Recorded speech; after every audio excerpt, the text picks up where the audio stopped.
ಹಲಸಿನ ಹಣ್ಣಿಂದ ಎಷ್ಟೇ ರೆಸಿಪಿ ಮಾಡಿದರೂ ಈ ರೆಸಿಪಿ ಅಂತೂ ಮುಗಿಯೋದೇ ಇಲ್ಲ ಅಲ್ವಾ. ನಾವೆಷ್ಟು ಮಾಡಿದರೂ ಪುನಃ ಪುನಃ ಮಾಡೋಣ ಅಂತಲೇ ಅನಿಸುತ್ತೆ. ಹಾಗಿದ್ರೆ ಈ ಹಲಸಿನ ಹಣ್ಣೆಲ್ಲ ಮುಗ್ದ ಮೇಲೆ ಹಲಸಿನ ಹಣ್ಣು ತಿನ್ನಬೇಕು ಅಥವಾ ಏನಾದರೂ ಮಾಡಬೇಕು ಅಂತ ನಿಮ್ಗೆ ಅನಿಸುತ್ತಾ? ಹಾಗಿದ್ರೆ ಏನು ಮಾಡೋದು? ಬನ್ನಿ ನನ್ನ ಜೊತೆ, ನಾನು ಹೇಳಿಕೊಡ್ತೀನಿ ಈ ಹಲಸಿನ ಹಣ್ಣೆಲ್ಲ ಮುಗ್ದ ಮೇಲೆ ಏನು ಮಾಡಬೇಕು ಅಂತ. ನೋಡಿ, ಮೊದಲು ಸ್ವಲ್ಪ ಹಲಸಿನ ಹಣ್ಣು ತಗೊಳ್ಳಿ. ಇವಾಗ ಅಂದರೆ ಹಲಸಿನ ಹಣ್ಣು ಇರುವಾಗ ತಗೋಬೇಕು. ಹಲಸಿನ ಹಣ್ಣು ಇರುವಾಗ ಸ್ವಲ್ಪ ಹಲಸಿನ ಹಣ್ಣೆಲ್ಲ ತಗೊಳ್ಳಿ. ಮೊದಲು ಅದನ್ನು ಕ್ಲೀನ್ ಮಾಡಬೇಕು. ಫುಲ್ಲಾಗಿ ಈ ರೀತಿ ಕ್ಲೀನ್ ಮಾಡ್ಕೊಳ್ಳಿ. ಆಮೇಲೆ ನೋಡಿ, ನಾನು ಈ ಪ್ರಮಾಣದಲ್ಲಿ ಮಾಡ್ತಾ ಇರೋದು. ಇದಕ್ಕಿಂತಲೂ ಜಾಸ್ತಿ ಮಾಡ್ತೀರಿ ನಾನು ಬೇರೆ ಮೆಥಡ್ ಹೇಳ್ತೀನಿ. ನೋಡಿ, ಇದನ್ನೆಲ್ಲ ಕ್ಲೀನ್ ಮಾಡಿ ಆಯಿತು, ರುಬ್ಬಿನೂ ಆಯಿತು. ಕ್ಲೀನ್ ಮಾಡ್ಕೊಂಡು ನೀರು ಹಾಕದೆ ರುಬ್ಬಬೇಕು, ಆಯಿತಾ?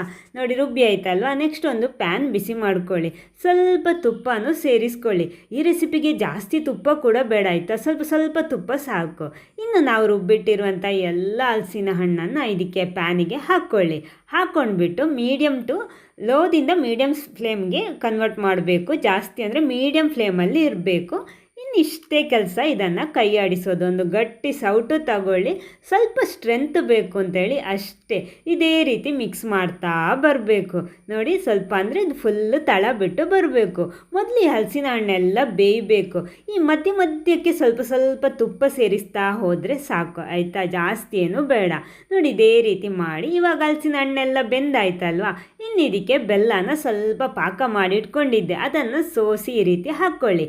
ಬೆಲ್ಲ ಹಾಕುವಾಗ ನಿಮ್ಗೆ ಎಷ್ಟು ಸ್ವೀಟ್ ಬೇಕೋ ಆ ರೀತಿ ನೋಡ್ಕೊಳ್ಳಿ. ಯಾಕಂದರೆ ಒಂದೊಂದು ಹಲಸಿನ ಹಣ್ಣು ಒಂದೊಂದು ರೀತಿ ಇರುತ್ತೆ. ನೋಡಿ, ಗಟ್ಟಿಯಾಗ್ತಾ ಬರ್ತಾ ಇದೆ ಅಲ್ವಾ.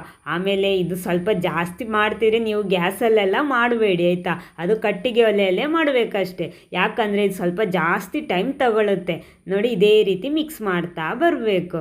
ಅಂದರೆ ತಳ ಬಿಟ್ಟು ಬರಬೇಕು. ಇವಾಗ ನೋಡಿ ಬರ್ತಾ ಇದೆ. ಆಯಿತು, ಸೆಟ್ ಆಯಿತು. ನೋಡಿ, ಇವಾಗ ಹೇಳೋದಕ್ಕೆ ಸುಲಭ. ನಾನಿಲ್ಲಿ ಅರ್ಧ ಗಂಟೆ ಮಿಕ್ಸ್ ಮಾಡ್ಕೊಂಡಿದ್ದೀನಿ. ನೋಡಿ, ಈ ರೀತಿ ಸೆಟ್ ಆಯ್ತಲ್ವಾ. ಇನ್ನು ಇದು ಫುಲ್ಲಾಗಿ ಆರಬೇಕು. ಸ್ಟವ್ ಎಲ್ಲ ಆಫ್ ಮಾಡಿ ಇಟ್ಕೊಂಡಿದ್ದೀನಿ.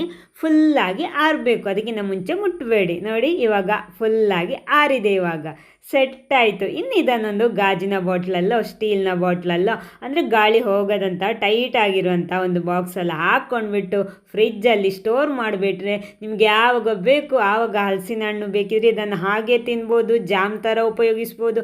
ಅಥವಾ ಈ ಹಲಸಿನ ಹಣ್ಣಲ್ಲಿ ನೀವು ಏನೆಲ್ಲ ರೆಸಿಪಿ ಮಾಡ್ತೀರೋ ಎಲ್ಲ ಕೂಡ ಇದರಲ್ಲಿ ಮಾಡ್ಬೋದು. ಟೈಟಾಗಿ ಮುಚ್ಚಿ ಫ್ರಿಜ್ಜಲ್ಲೇ ಇಟ್ಕೊಳ್ಳಿ. 1 ವರ್ಷದವರೆಗೆ ಯೂಸ್ ಮಾಡ್ಬೋದು. ಏನು, ನೀವು ಕೂಡ ಸ್ವಲ್ಪ ಮಾಡಿ ಇಡ್ತೀರಲ್ವ ಈ ಹಲಸಿನ ಹಣ್ಣು ಇರುವಾಗ?